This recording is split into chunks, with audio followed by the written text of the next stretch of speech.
The stars were quiet. For a long time, Earth had been a noisy part of the galaxy. Messages flew in, out of its satellites. Human music, jokes, trade deals, and warning alerts buzzed through space like sparks on a wire. But one morning, everything stopped. A silence so deep, so sudden, spread from Earth's direction that every listening station across the galactic empire froze. Thousands of alien species stared at their screens in confusion. Are we having a system failure? A gray-skinned operator asked in a deep, rough voice. No, replied his colleague, eyes wide. It's not us, it's them. Earth just disappeared. Across the stars, chaos began. On the distant trade station Kalos V, Commander Selrix of the Galactic Signal Authority stood before the High Council.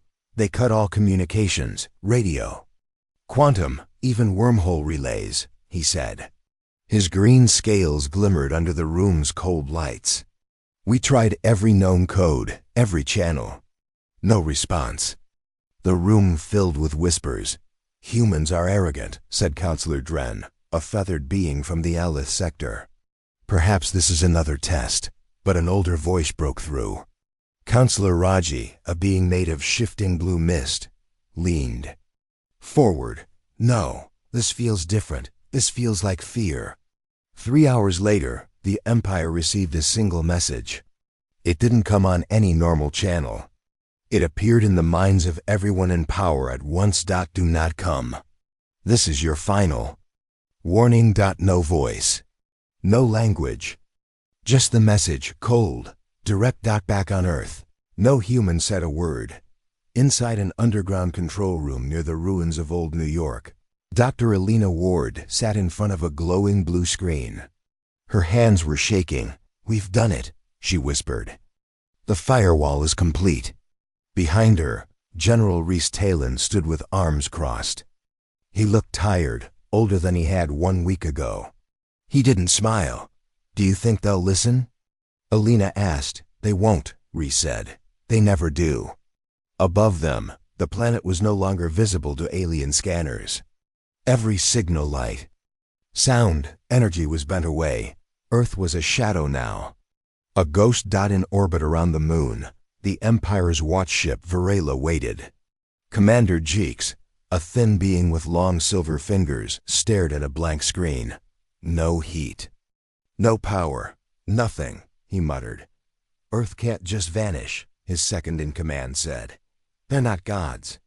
No, Jeeks replied slowly, but maybe they spoke to one. Back on Kalos V, panic grew. Trade routes crashed. Stations that relied on Earth's technology began to fail. Some colonies couldn't even grow food without Earth's codes. A few outer colonies went dark entirely, and then, quietly, rumors started. Some said Earth had created a machine that could bend time. Others believed humans had found something in deep space, something too dangerous to share. A few whispered. The most terrifying idea, maybe Earth was protecting them from something. Inside Earth's secret command bunker, Reese looked at Elena. They'll send someone, he said. I know. Let them, he added. They won't like what they find. Elena nodded and walked to another panel. She typed a few commands. AI defense grid active, she said. Far above them, satellites blinked. Hidden weapons activated. But these weren't like old missiles. They didn't kill with fire. They worked in silence, in thought.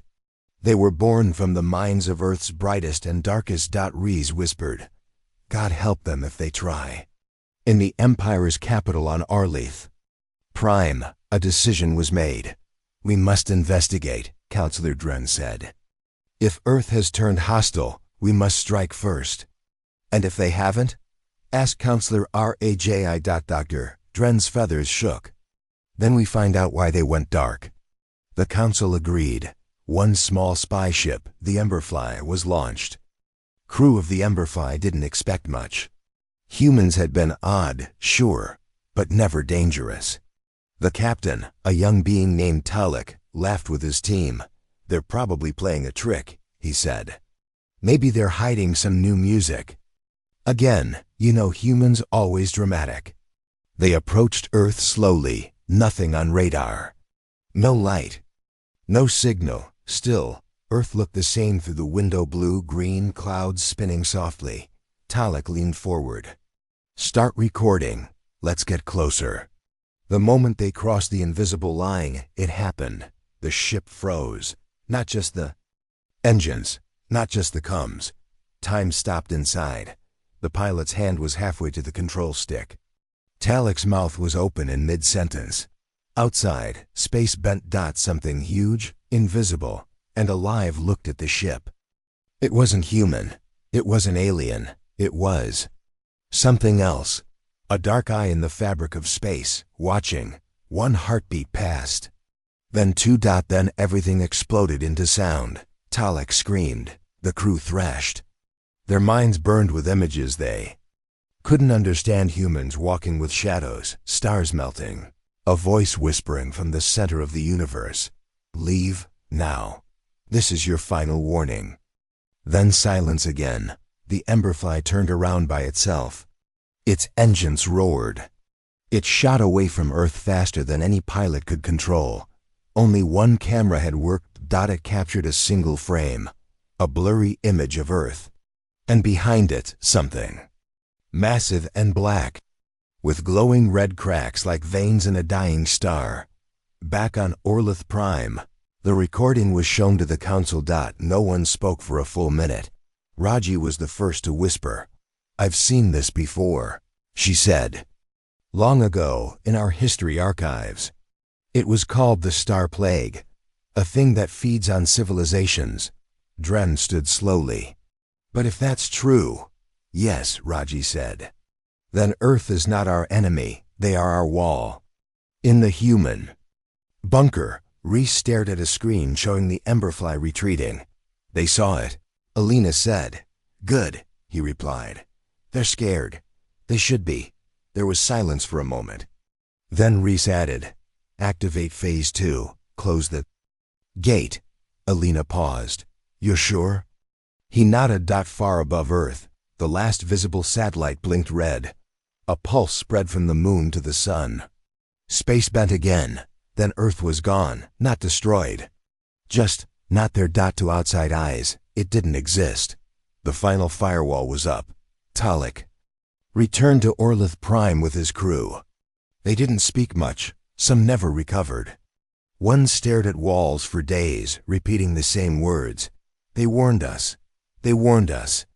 They warned us. The Empire was quiet now. No one dared go near Earth again.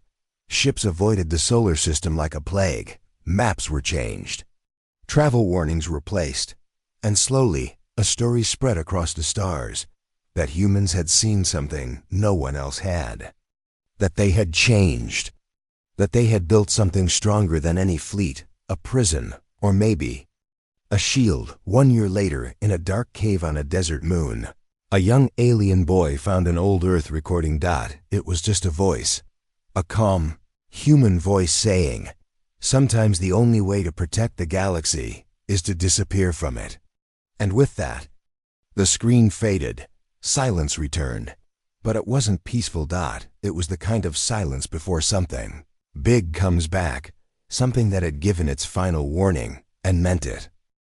Dark space stretched endlessly around the small ship named Whistler-9. It was no warship, no cargo freighter. It was a quiet spy vessel, sleek and black, built to hide in shadows and listen without being heard. Captain Myrix sat in the pilot seat, his long silver fingers tapping on the console.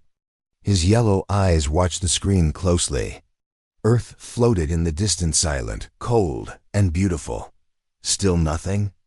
Asked Kara, his second in command. Her voice shook slightly. No signals, no radiation. No sign of life, Myrix answered. It's like a dead world, but it's not. Kara turned her eyes to the planet. Why would a species cut itself off from the entire galaxy? Myrix leaned back in his seat. That's what we're here to find out.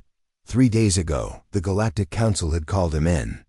He had completed over 20 covert missions. Some said he had never failed. Now, the job was simple. Get close to Earth. Scan everything. Find out why they sealed themselves off. Find out if they were still a threat. The council had told him it was routine, but nothing about Earth had ever been routine. Inside the ship, the lights flickered for a moment. Kara looked up.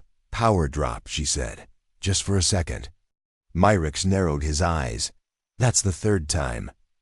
Could be radiation? Or interference, he replied, from the planet. They were close now, just outside the invisible border. The same one that had swallowed the last probe. Kara hesitated. We should wait. Gather more data before crossing. Myrick shook his head. The council wants proof. We have to go in. Kara stared at him. You saw the last recording, right? The flash. The ... I. He didn't answer. Instead, he pressed the thruster. The ship moved forward. At first, nothing changed. They crossed the invisible line without resistance. No alarms, no weapons. Just silence. But then slowly, the stars disappeared. One by one, the stars outside the window blinked out. The ship's lights dimmed. Every sound became muffled, like they were sinking underwater. Engine output is normal, Kara whispered. But we're not moving. Myrick stood slowly. This is wrong. On the screen, Earth still floated ahead, but now it looked different. Its colors were too sharp. Its clouds didn't move. It felt staged. This isn't real, Kara said. She pressed buttons. Nothing worked. We're not inside space anymore, Myrick said. Then the whispers began. At first, they were soft, like wind through metal, then louder. Voices that didn't speak any known language but were still understood. Why did you come? Go back. This is not for you. Kara clutched her head. They're in my mind. Myrick's vision blurred. He saw flashes, cities burning, humans walking calmly into black light, machines twisting into living shapes. He saw himself aging in seconds, dying, reborn, dying again. He screamed. Suddenly, the screen blinked. A human face appeared, not flesh and blood, but made of light. A smooth face with glowing blue eyes. Your kind is curious, the face said. But curiosity has a price. Myrick tried to speak. What is this? You were warned. We didn't believe it, Myrick said, panting. The face blinked slowly. That is why we built the firewall. Not to hide from you, but to protect you. And ourselves. Kara fell to the floor. She was shaking, muttering to herself. What happened to her? Myrick asked. She saw too much, the face said. Outside the ship, Earth changed. The blue planet became dark. Black lines covered its surface like veins. From its core, red light pulsed. Something old, something alive, was inside it. Myrick turned to the screen. Is this what you became? No, the face said. This is what we had to become. I need to return, Myrick said. You will, the voice replied. The ship shook violently. You will remember only what we allow. It added. The ship spun. Darkness took them. 3 days later, a lone ship appeared outside the galactic border. It was the Whistler 9, but it looked different. Its outer shell was covered in a strange shimmer. Its engine glowed with a color no one could name. It drifted silently. A rescue team was sent. They boarded the ship with caution. Inside, only one person sat in the pilot's chair. Captain Myrick. His eyes were open, but he didn't move. He didn't blink. No one else was there. Kara was gone. The crew scanned his mind. Most of it was blank, like pages torn out of a book, but one sentence echoed over and over. Do not come. This is your final warning. The Galactic Council met. In secret, they watched the recordings from Myrick's ship. Most files were corrupted. The few that remained were strange, showing Earth pulsing like a heart, then vanishing again into darkness. No one could explain it. He returned. But not whole, Raji said. Dren shook his head. And the other one? Gone, a voice answered. Another counselor whispered. What did they do to him? Raji spoke carefully. The better question is, what did he see that made his mind collapse? Meanwhile, far from the council, in a hidden lab, two scientists studied the ship. One tapped the strange glow on its outer hull. This material. It's not from our galaxy. The other nodded. It's alive. Not metal, not energy, something in between. They stepped back. Suddenly, the ship let out a soft sound. Not a mechanical one, but like a breath. And then, a word appeared on their console, typed in perfect Galactic standard. We kept one. The rest are safe. The scientists froze. They had no idea what it meant. Back in the medical wing, Myrix lay in his bed. His face was calm, peaceful. He hadn't spoken since his return. A nurse entered and checked the machines. Everything was stable.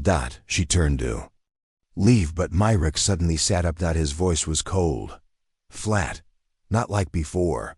They are not sleeping, he said. The nurse stopped. What? They are watching and waiting. For what? She asked, her voice shaking. Myrix smiled. For us to forget the warning. Then he closed his eyes and didn't speak again. The council sealed the case. No one else was allowed near Earth. The system was marked as forbidden. But still, rumors spread. Some said the humans had merged with something ancient. Others believed Earth was now a weapon, holding back a force far worse than the Empire could understand. But one thing was certain. The spy who went in didn't return. At least, not fully. And what came back left a message burned into the minds of those who heard it. Do not come. This is your final warning. The doors to the grand chamber closed with a loud echo. Inside, 12 members of the Galactic Council sat around a shining black table. The air was heavy. The walls shimmered with layers of protective energy, and no sound could leave the room. Every face looked tense. Counselor Dren slammed a clawed hand on the table. We have waited long enough. A spy ship returns damaged. The crew is broken, still no answers. Raji, the eldest among them, raised a hand. We received answers, she said quietly. No, Dren snapped. We received fear and riddles. Counselor Eula, a floating jellyfish-like being, spoke softly. The captain repeated only one sentence. Do not come.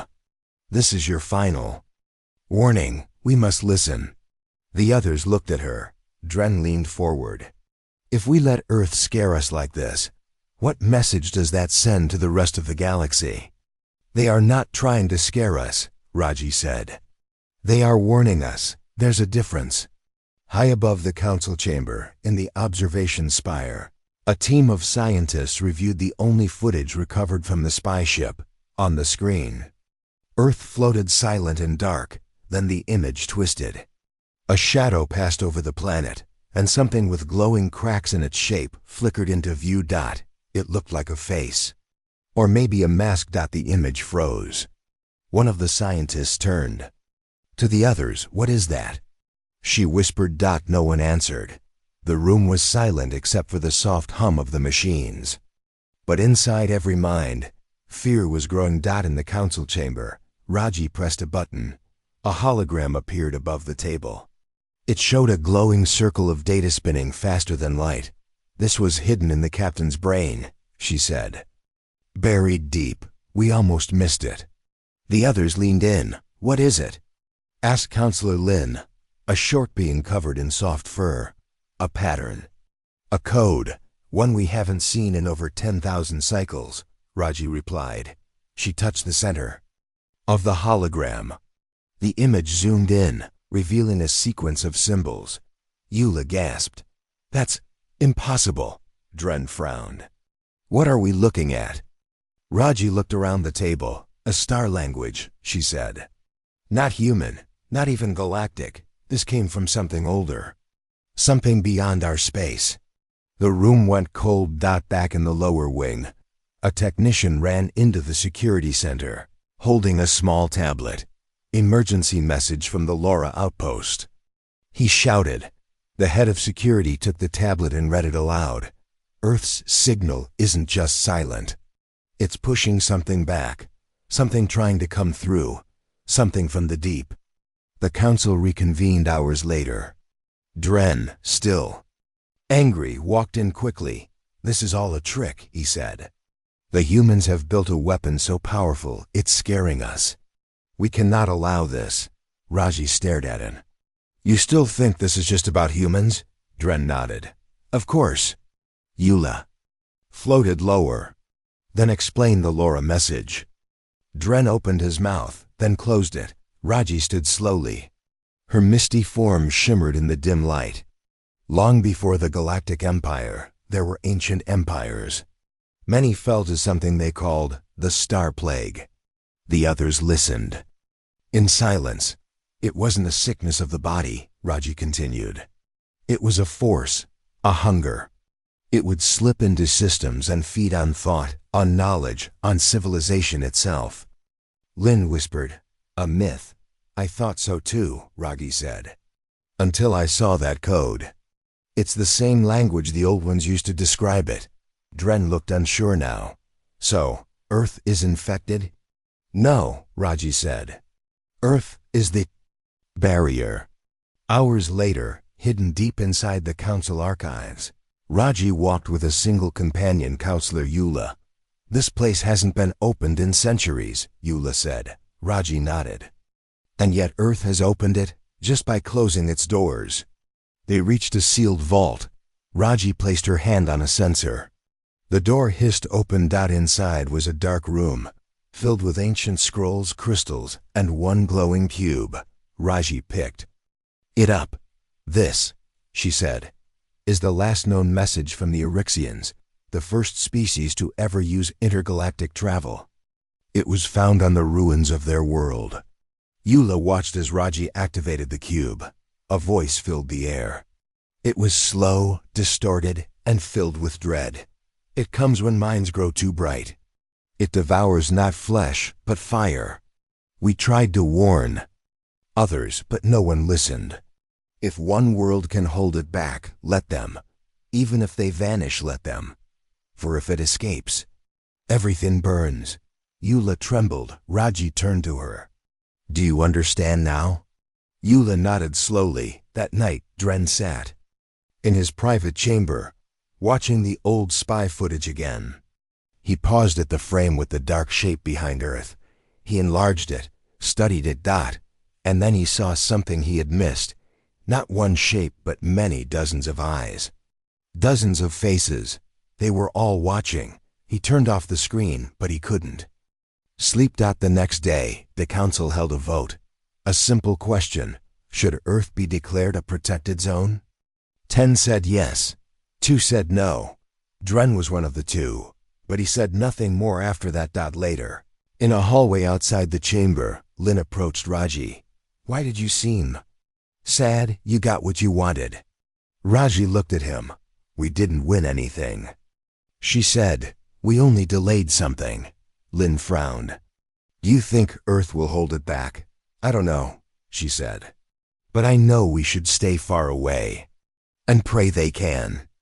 That evening, in a distant system, a small mining ship floated too close to the edge of Earth's sealed zone. Its systems went dark. The ship drifted quietly into the shadow line. Then it vanished. A moment later, a strange pulse hit the Galactic. Early warning systems. It wasn't an attack. It was a scream from something not human. Something massive. Something being held back, and something angry. Back on Orlith Prime, Raji stood on the balcony of her tower. She looked up at the stars. "Please," she whispered to the sky, "hold the line." Behind her, alarms began to ring. She didn't move, because in her heart, she already knew the line would not hold forever, and Earth was their only shield. The Martian sky was dark, painted in deep red as dust storms rolled across the empty plains. But beneath the surface of the dead world, far below the wind and dust, there was life, silent, cold, and preparing for something none could understand. In a massive underground chamber, dimly lit by blue energy lines, stood Earth's last defense team. General Rhys Talon paced slowly across the smooth metal floor. His face was tight, his eyes hollow from sleepless nights. "They've moved closer," he said. Dr. Alina Ward sat at a long console, her fingers dancing across the touchpad.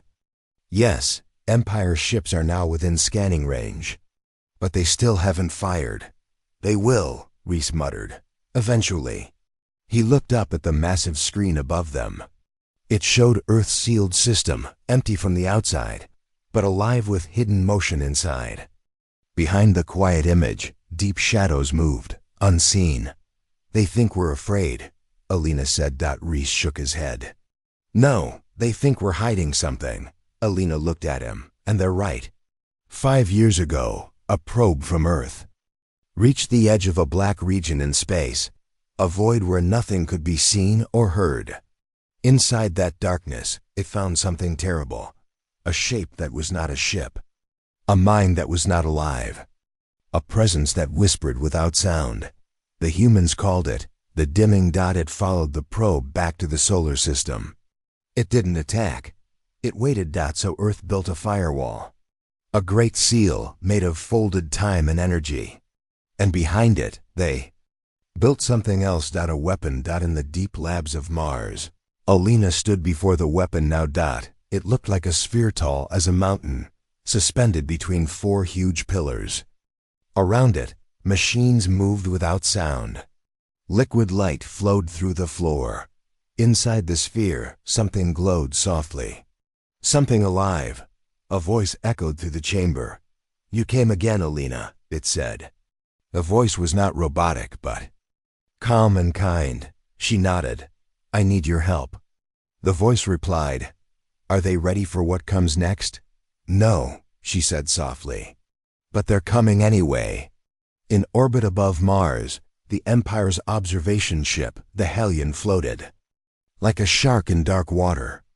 Inside, Commander Tevek, a broad, scale-covered alien with black eyes, watched his crew. "No response from Earth," the communications officer said. "Try again." "We have 8 times."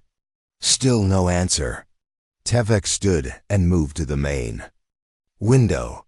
Earth hung below them, its glow hidden behind layers of defense. They could not scan it. They could barely see it. "Then we must force them to talk," Tevek said. A junior officer looked worried. We still don't know what's inside that shield." "That's why we're here," Tevek snapped. "To find out." Back underground, Alina spoke to Rhys. "They've crossed the inner ring." "Do it," Rhys said. Alina hesitated. "It will change everything." "I know." She pressed a button. Across the solar system, hidden satellites lit up like stars. They released a silent pulsar wave that touched every Empire ship nearby. At first, nothing happened. Then came the screams. Inside the Hellion, crew members fell to the floor. Their minds burned with invisible fire. They saw strange shapes. Time bent. Memories faded. Commander Tevek gripped the rail, blood running from his ears. What is happening?" "It's in our heads," someone shouted. "No," Tevek whispered. "It's them." The wave stopped. The Hellion floated, dark and damaged. Of the 200 crew members, only 12 were conscious. Their minds were shaken.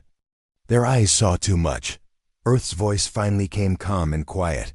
"You crossed our line. You were warned." Then silence. Back on Mars, Alina sat alone in her quarters. She pulled up an old video, one recorded years ago, just before they finished building the weapon. It showed a group of scientists standing beside a strange glowing orb. In the center was a child, floating in midair. He was human, but not entirely. "His mind can see across space," a voice said in the video. "He was born after the first contact with the dimming. He is the key." The child opened his eyes. Everything went dark. Rhys entered Alina's room. "Are you okay?" She nodded slowly. "I remember when we first found him. He wasn't supposed to survive, but he grew and learned faster than any of us." Rhys sat beside her. "Is he still human?" he asked. Alina looked away. I don't know. The child now. A young man stood alone inside the sphere on Mars. He spoke without moving his lips.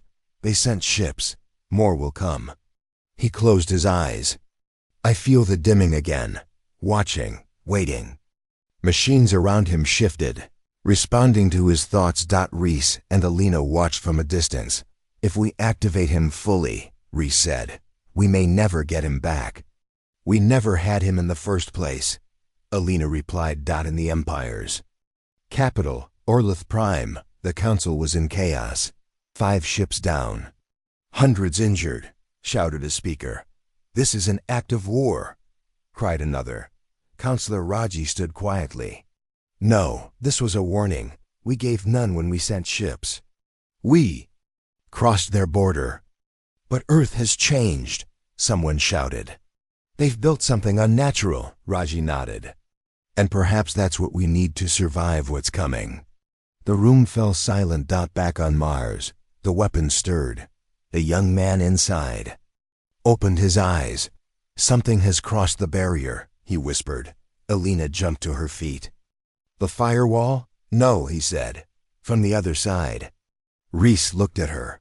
The dimming? The young man nodded. It's testing us. The room began to shake. Far above, near Neptune's orbit, space split open. Something crawled. Through. It looked like a giant black web made of stars. It pulsed with hunger. It wasn't a ship. It was alive, ancient, endless. The Empire's remaining ships fired. Their weapons passed through it like water. Inside the sphere, the young man floated higher. I'm ready, he said. Reese stepped forward. Wait, once you start, it may never stop, the boy smiled. We were never meant to stop it, only to hold it back. The weapon activated. A massive pulse spread from Mars. Time bent. The stars around Earth began to glow. The black web paused, then screamed, not with sound but with light. With pain. It turned away and fled back into the void. Silence returned. Inside the sphere, the boy floated, eyes closed. Alina pressed her hand to the glass. Can you hear me? He didn't answer. Machines around him still hummed. But he was different now. Not gone. Not human. Something else. Reese looked at Alina. Will he wake up? I don't know, she said. But he bought us time. Reese looked at the stars. And the Empire? They won't try again. Not after what they saw. That night, Earth's firewall glowed brighter than ever. It stood tall, silent, and strong. A voice echoed across the stars. The line holds. Do not cross again. And those who listened well, because they had seen Earth's secret weapon. And they knew humanity was not just protecting itself. It was protecting them all. Darkness stretched across the stars, quiet and still. But deep inside the heart of the Galactic Empire, it was anything but calm. A fleet was being built. Not just 1 or 2 ships, but over 1,000 warships. They filled the skies above. Orlith Prime like angry fireflies, glowing red and gold with power. Councillor Dren stood at the center of the command deck of the flagship Varkan, eyes full of fury. We've waited long enough, he growled. Earth has crossed the line. First, silence, then threats. Now weapons that tear into our minds. We answer with strength. A younger officer stepped forward nervously. Councillor, the others still believe Earth may be defending itself from something else. They say it's protecting us. Dren turned sharply. I don't care what it's protecting. It has become a danger to the entire galaxy. If humans won't explain themselves, we will make them. Outside, the fleet turned in unison toward Earth's system. The march had begun. On Mars, Alina Ward watched the readings with growing fear. Red dots filled the screen, 1, then 10, then hundreds. All of them heading toward the Sol system. There. Sending everything, she whispered. General Reese Talon stood beside her. This is a mistake, he said. They won't listen. They never do. Alina touched the side of the main console. A warning pulse was sent through the system. All defense networks prepared for activation. Then she looked up. What if we don't stop them this time? Reese's voice was quiet. Then they'll finally see what we've become. The Empire's fleet reached the edge of the Earth's firewall. The ships hovered in space like a wall of metal, silent and ready.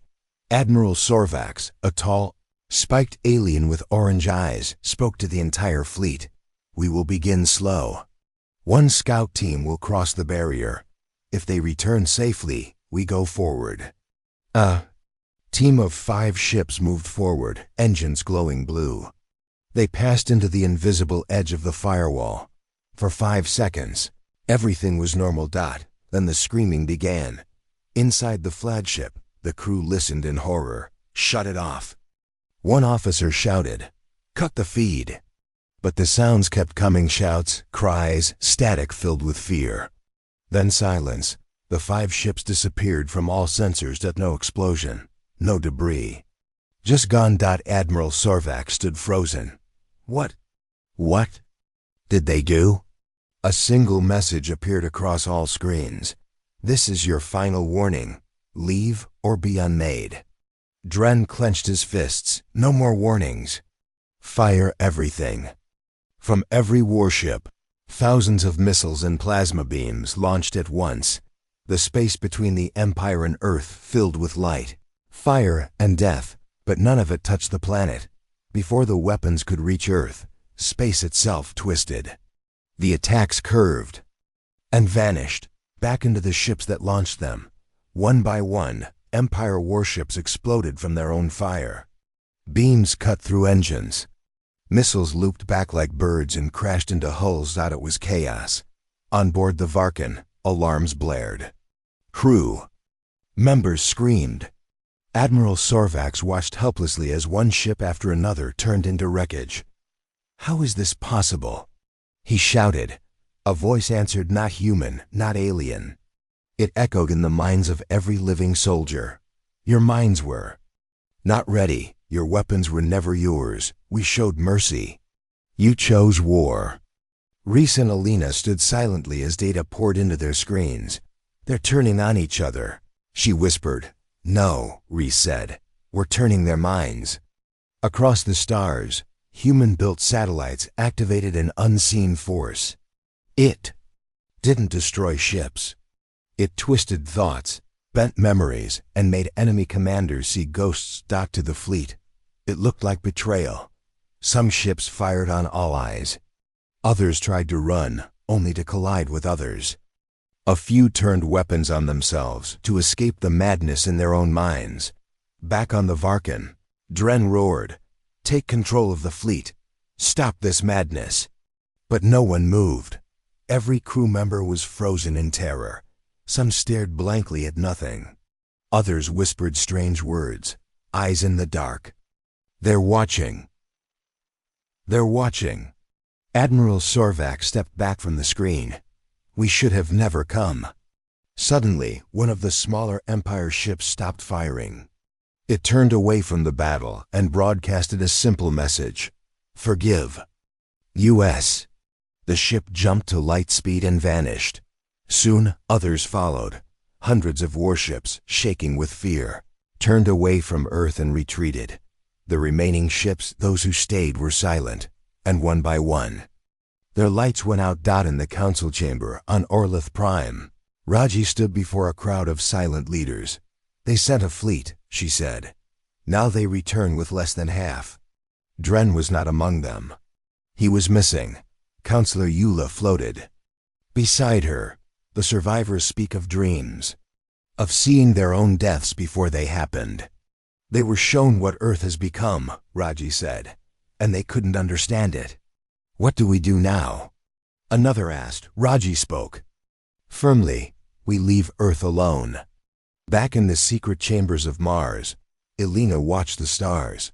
She whispered, we didn't want to do this. Reese nodded beside her, but we had to. He looked at the fading signals from the Empire's fleet. Do you think they'll try again? Elena shook her head. No, they saw what happens when you cross the line. In the deep quiet of space, Wreckage drifted. Shattered pieces of ships floated like dust. Silent, cold dot, and inside Earth's firewall, a calm voice whispered across the void. We were human once. Now we are the shield. Stay away for your sake. And the galaxy finally understood. Earth had sealed itself off, not out of fear, but out of mercy. The great hall of the Galactic Council was silent, except for the soft hum of distant stars. The members gathered once again, eyes fixed on a single figure standing in the center, a human named Jason Vale. Jason was no ordinary human. His calm blue eyes held centuries of wisdom, though he was barely 40. The council looked at him with a mix of fear and hope.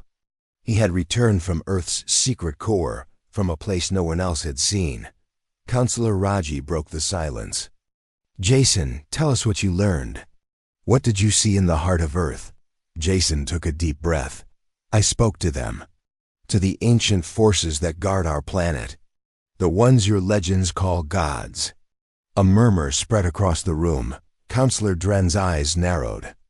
Gods? That's nonsense. Explain yourself.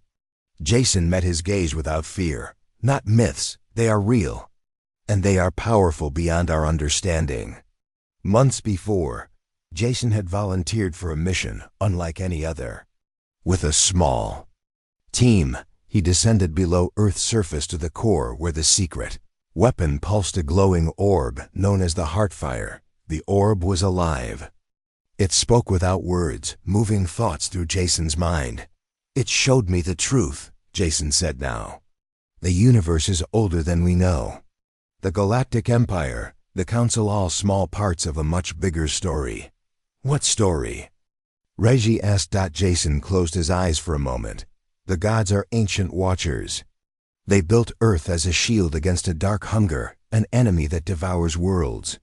In the council chamber, Eula floated closer. And what did they want from you? To speak with the council, Jason answered. To warn us all. Dren sneered. Why should we listen to ancient voices? They do not command us, Jason smiled. Because what comes next cannot be fought with ships or weapons. It must be faced with understanding. Flashback to the mission. Jason and his team entered the chamber where the Heartfire orb floated. Glowing softly. Suddenly, the orb pulsed. Jason felt a wave of warmth and pain at the same time. A voice filled his mind. You seek to destroy, or to protect, to divide, or to unite? Jason whispered, to protect, to unite.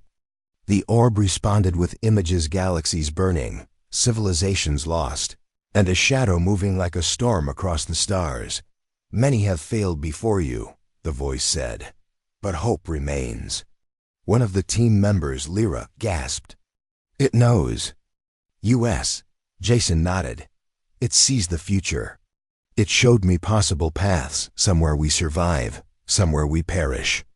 He looked at the council. Earth's firewall is not just a shield, it is a choice.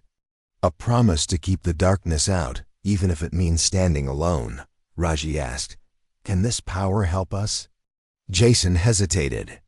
Yes, but only if we listen to the gods and change. If we keep fighting the way we do, we will fail. Dren stood, voice loud. I refuse to bow to legends. We are the council. We make our own fate. Jason met him. Then prepare to lose everything. Outside the chamber, whispers spread. What did he mean? Are the gods real? Is Earth more powerful than we thought? Eula floated beside Raji. He carries a heavy truth. The council must decide. Will we open our minds or close them? Raji sighed. Fear makes us stubborn. But fear can be our enemy too. That night, Jason walked alone in the gardens of Orlith Prime. A voice called him. Jason. It said softly. He turned to see a figure glowing with light. The same presence he had felt in the Heartfire. Why did you come here? Jason asked. To prepare you, the figure said. The dark hunger approaches. Your people are not ready. Jason swallowed. What must we do? Listen, learn, Unite. The future depends on you. Days later, the council gathered for an emergency vote to accept the gods' warning, Raji declared, and to seek peace beyond war. Dren stood and shook his head. We walk a dangerous path, but we must try. The vote passed. As the council doors closed, Jason looked toward the stars. His mission was only beginning. He had spoken to gods, and now he had to prepare humanity and the Pez galaxy for what was coming. The void was silent. Endless darkness stretched between the stars like a cold ocean with no shore. But on the edge of the Galactic Empire, the darkness shifted. Commander Selen stood on the bridge of the scout ship Vexorus, staring at the sensors. "The readings are changing," she said, her voice steady but tense. Her co-pilot, a wiry alien named Jex, glanced at the flickering screen. "The void is opening." Selen's eyes narrowed. "Open? How?" "The void was supposed to be empty." Jex shook his head. "Not empty. Waiting." Back at the Galactic Council, alarms blared through the chambers. Counselor Raji's hologram flickered. "In the room, the void is no longer closed," she said urgently. "Something is coming." Dren paced the floor. "We warned the galaxy. We prepared the fleets. What more can we do?" Raji looked at him with calm fire. "We must face what comes, not with weapons, but with unity." On board the Vexorus, the ship trembled. Outside, the darkness bent and twisted. A shape began to form. It looked like a massive web, woven from stars and shadow. "It's alive," Jex whispered. Selen gripped the console. "We must report this immediately." The signal was sent, but before it reached the council, the ship shook violently. The shadows reached into the hull, freezing systems. The crew felt cold, as if their minds were being touched. Selen saw visions, stars burning, civilizations lost, and a black storm swallowing everything. "We can't hold," she gasped. At the council, the message finally arrived. Raji's face turned pale. "The void has opened, and it's moving toward us." Dren slammed his fist. "Then we fight. We send the fleets. We destroy it." Raji shook her head. "Weapons fail here. This is a force older than war." In Earth's secret chamber, the young man inside the glowing sphere stirred. Alina watched the readings. "The darkness is coming," Reese nodded. "Our weapon may not be enough." The boy's eyes opened. "We must hold it," he said softly. Across the galaxy, stars dimmed one by one. The dark web grew larger, stretching tendrils that swallowed light. In one system, a fleet vanished without a trace. The Empire's leaders panicked. Counselor Eula floated beside Raji. "We must unite the races. Only together can we stand." Raji nodded. "Jason spoke of this. We must listen." Dren, defeated, said quietly, "Then we prepare for the greatest battle ever fought." Back on the Vexorus, Selen's crew fought to keep control. Jex shouted, "We see a light inside the darkness, a beacon." Selen focused on the glowing point deep in the void. Could it be Earth's shield? She wondered. The darkness roared, reaching out like living shadow. The beacon pulsed back, a soft glow pushing against the black. "We hold it," Selen said, but her voice was filled with doubt. At the council, Raji addressed the galaxy. "Prepare your ships. Prepare your minds. The void is here." She looked toward the stars, a silent prayer on her lips. The void pulsed. The stars shuddered. And Earth's secret weapon shone brighter than ever. The battle for the galaxy's soul had begun. The battle had lasted longer than anyone imagined. Across the vast darkness of space, ships from many worlds clashed. The void's endless blackness pulsed like a living thing, swallowing stars and dragging fleets into shadow. But Earth's secret weapon, the glowing sphere beneath the surface, shone like a beacon in the night. Commander Selen sat on the bridge of the Vexorus, exhaustion deep in her bones. The ship trembled from distant blasts, but the beacon still held its ground. "Report," she demanded. Her co-pilot Jex looked at the screens. We lost contact with half our fleet. But the beacon's energy is stable. The void hasn't broken. Through. Sullen nodded. Good, keep the shield up. We're the last line. Back on Mars, Alina Ward watched the data pouring in. The young man inside the sphere, he's connected. We can feel his mind pushing against the void. General. Rhys Talen's voice was steady, but grim. How long can he hold? Alina shook her head. I don't know. But if he fails... Her words hung in the air like a dark shadow dotted the Galactic Council. Counselor Raji addressed the gathered leaders. We fight not for power, but for survival. Earth has given us a chance. We must unite or fall. Dren, once defiant, now stood quietly, nodding. We have no choice, Raji said. The void feeds on fear and division. Only unity can stop it. Suddenly, the communication systems crackled. A voice echoed across every channel. This is Earth, it said. This is the final broadcast. The galaxy fell silent. Jason Vales. Voice came through, calm but urgent. To all beings of the stars, the darkness is relentless. We stand as a shield, but our strength is not infinite. He paused, then continued. This battle will decide the future of all life.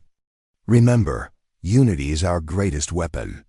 Do not let fear divide you. In the distance, the void twisted and groaned. The black web stretched further, seeking to consume the last light. But Earth's shield pulsed stronger. The young man in the sphere opened his eyes, voice soft but powerful. I hold the line. For Earth, for all. Alina and Rhys watched tears fall from her eyes. Suddenly, the void faltered. The shadows recoiled. The web began to unravel. Folding back into the darkness. Commander Selen smiled through her tiredness. We did it, she whispered. But the cost. Back. At the council, Raji closed her eyes. We survived. But the galaxy will never be the same. Dren looked at her. What now? We rebuild, together. The final broadcast ended. Silence filled the stars, and Earth, once hidden behind its shield, stood as the guardian of the galaxy.